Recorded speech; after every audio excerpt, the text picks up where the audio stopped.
Hey, today's lesson is 12-5, Law of Cosines. In the last lesson, we discussed the law of sines, so today we're going to do the law of cosines. It might look a little more complicated, but it's not really. It's a little bit easier. We don't have as few cases that you really have to worry about when you're solving the problem, so that makes it kind of nice. So to start off with, our law of cosines.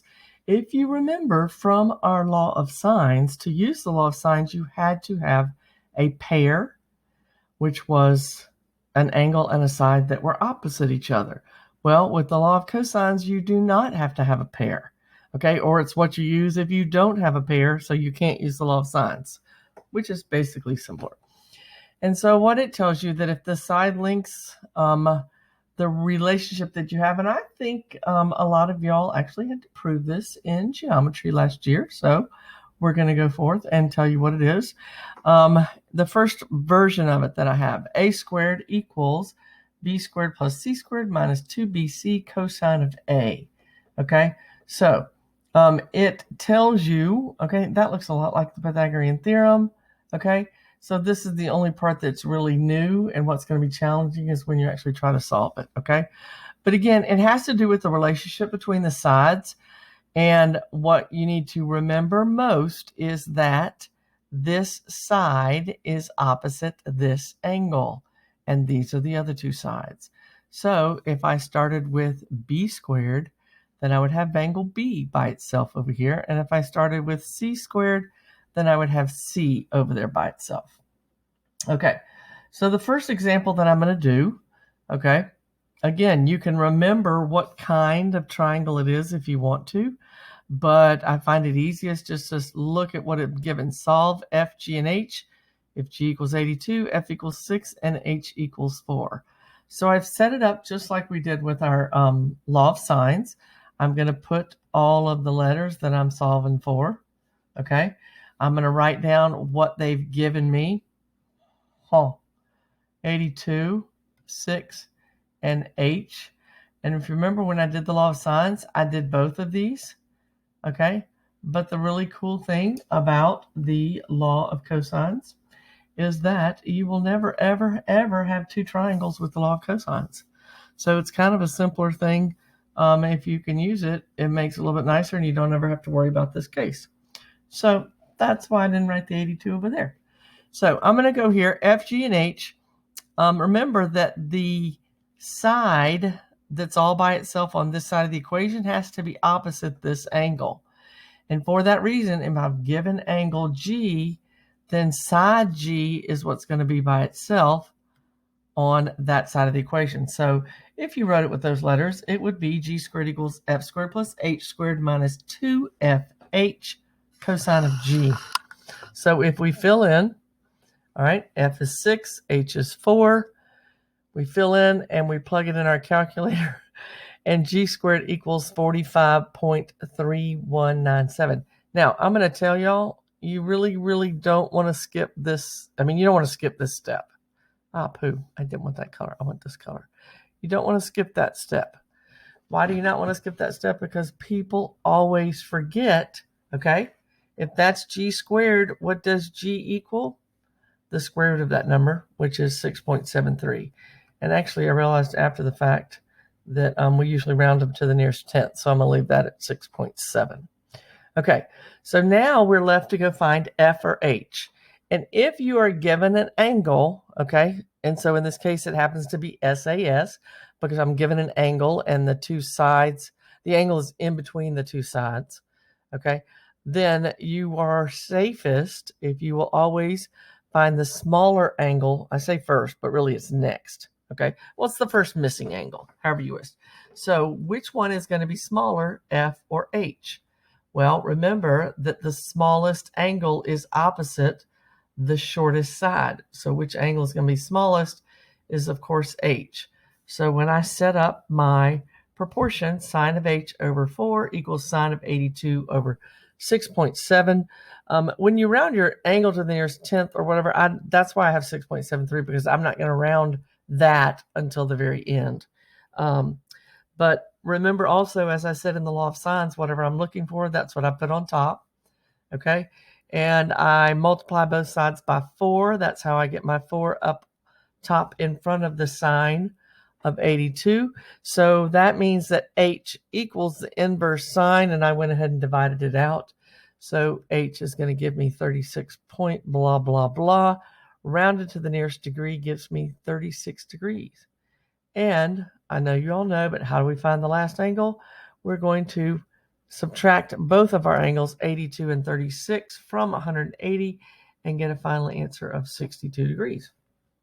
So that is the first case, which of course is SAS, but it's really, I don't remember the SAS so much as I remember I don't have a pair. Okay. If I don't have a pair, I can't use law of sines. So another example, okay, I have triangle ABC. A is 5, B is 11, C is 8. I do not have a pair, so I have to use the law of cosines. But better yet, with law of cosines, I never have to worry about two triangles, so I can ignore this if my teacher gives it to me in any way, shape, or form. Okay, so I have A, B, C, little a, little b, little c. Okay, I'm given 5, 11, and 8. Okay, now if you are given all of the sides, then you want to find the largest angle first. Okay, and it's kind of an explanation, but I can tell you that you can mess up, and if you want to know more about it, I would rather talk to you about it and show you some examples than put it on the video. But just to be on the safe side, if you will always find the largest angle, you won't have any trouble. So if I'm looking for the largest angle, what number has to be by itself? And I hope y'all told me that it's going to be the 11. So 11 squared equals the other two sides, 5 squared plus 8 squared minus 2 times 5 times 8. Cosine of B, because 11 is little b, so the angle by itself is big B. Okay, now this is another example of a step I do not want you to skip, because what people mess up on when solving for this angle is the math. Okay, so this part right here that I've underlined, okay, a lot of people try to combine all of that together, okay, and everything that I underlined cannot be combined, because this part right here is multiplication. So I cannot, they try to just do this part. And if they do, you're going to mess up. So what I ask you to do is write this next step like that. And how did I get that step? I did 11 squared minus 5 squared minus 8 squared. So 121 minus 25 minus 64 is 32. And then you combine -2, 5, and 8, and that gives you -80. Because if you will write this step down, you will have no trouble knowing how do you solve it next.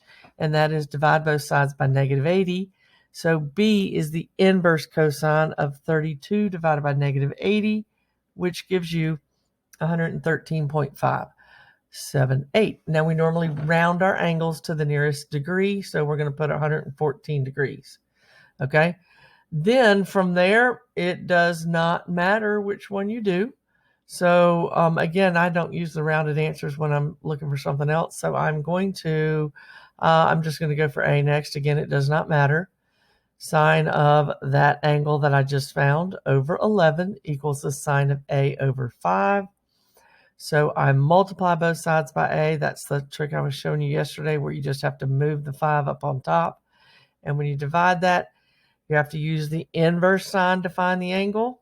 Okay, and so I gave you that decimal, and when you put that in your calculator, you get 24.61998, which becomes 25 degrees. How do I find angle C? I'm going to subtract both of those angles from 180 and get an answer of 41 degrees. So hope that makes sense, and you're punching your numbers in and making sure that you're getting it. Again, don't skip those steps on this problem, because that's when people mess up.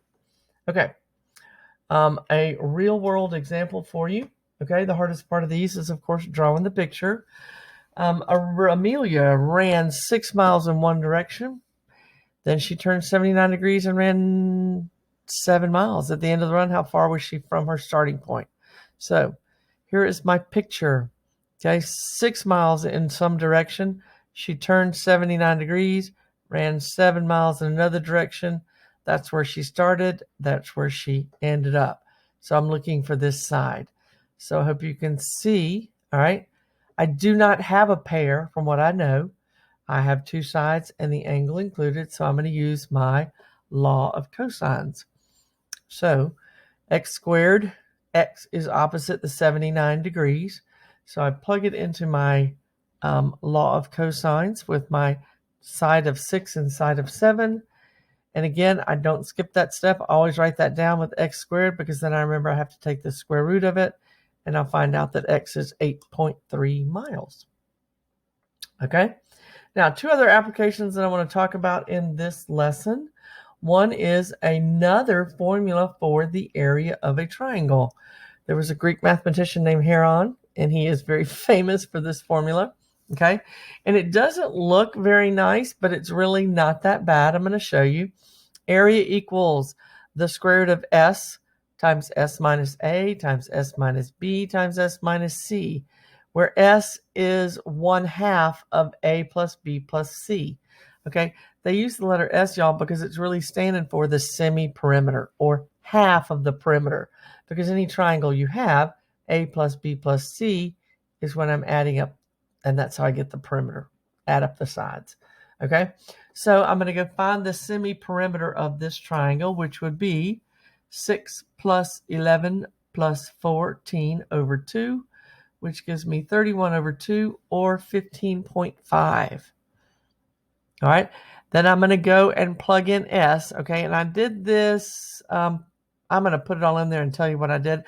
If you want to put the numbers in there and show it, so you would write up here, you would put a equals 15.5, parentheses 15.5 minus 14, 15.5 minus 11, 15.5 minus 6. I have a tendency to go ahead and subtract the numbers first. So I put the 15.5.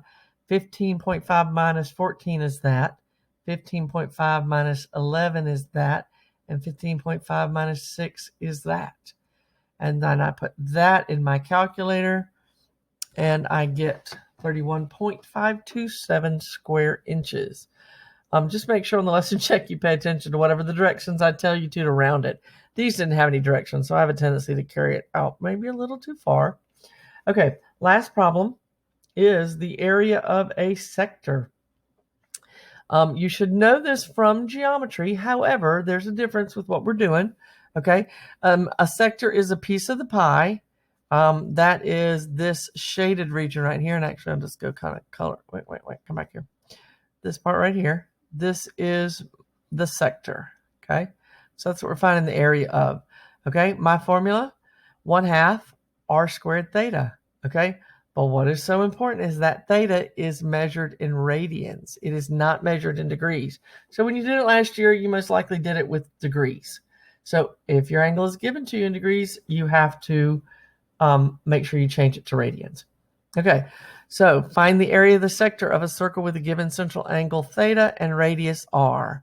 So my formula is right up top there. Area equals 1/2 r squared theta. So I'm going to have a equals 1/2. R is 1.5, so 1.5 squared, and theta is in radians, so times 3 pi over 4. You punch that in a calculator, and I think most of the time, y'all, this is given to you in and asked around to the nearest tenth. Okay, so pay attention again to the directions. But I'm pretty sure on the lesson check I asked you to round it. So just see what it says: 2.651 feet squared. Okay, put that in your calculator. Make sure you're getting the same numbers. If not, please let me know so I can help you. Okay, last problem. In this problem, theta is 50 degrees. But remember, if I'm using that formula up there, I have to have theta in radians. So how do I change theta to radians degrees to radians is I'm going to multiply by pi over 180. So 50 degrees times pi over 180, my zeros cancel out. I got one on the top and one on the bottom, so I'm just dividing both by 10. Okay, so that gives me 5 pi over 18 for theta in radians. So my area is 1/2. What's my radius? 6 meters squared and 5 pi over 18. So the exact answer, y'all, is 5 pi. If you notice, this actually comes out to be a nice little number. That's what is known as the exact answer. The rounded answer is going to be, if I put that in the calculator, and 5 times 3.14 is going to be somewhere, there it is, 15.708 meters squared. And that is all there is to it. So just using some formulas, direct application of it. Please email me or set up a live Q&A with Google Meet if you have any questions. Thank you so much, and y'all have a great day.